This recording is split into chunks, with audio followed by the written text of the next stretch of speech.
Question 28, you're looking at your first break-even analysis problem. In any business model such as you're looking at, you have a cost function and you also have a revenue function. Cost function is given as the variable times your units plus your fixed cost.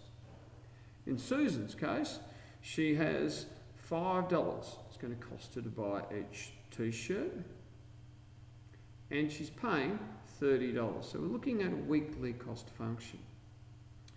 For her revenue, it's the sales price times the units. In this instance, her revenue, she gets $8 a t-shirt, 8x.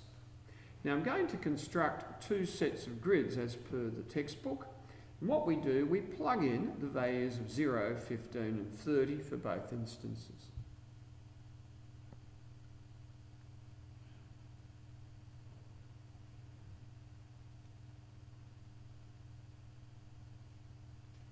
Now when working with a graph such as this, I could choose to use grid paper, such as I am, or perhaps you could choose to use just lines in your book. That would be each of these lines representing $50.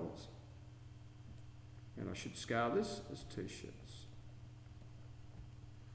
Okay, I'm going to do the revenue first. So starting at 0, going up to 240.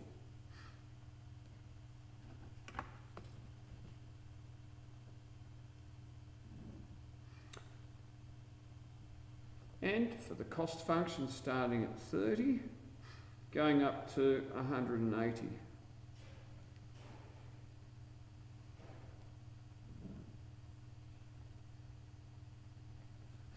Now, this graph will never be as accurate as a calculator, but you can see from my graph, I seem to have a crossover break-even point around about 11 or so. So this represents the break-even point. And in D, approximately 11 t-shirts. Now this would be found much more accurately using a little bit of algebra. So I'll work through part E algebraically.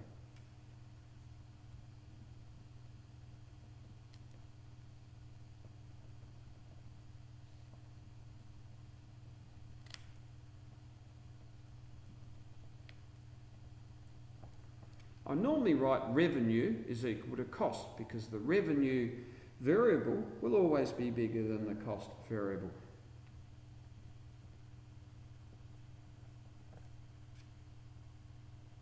Transpose 5x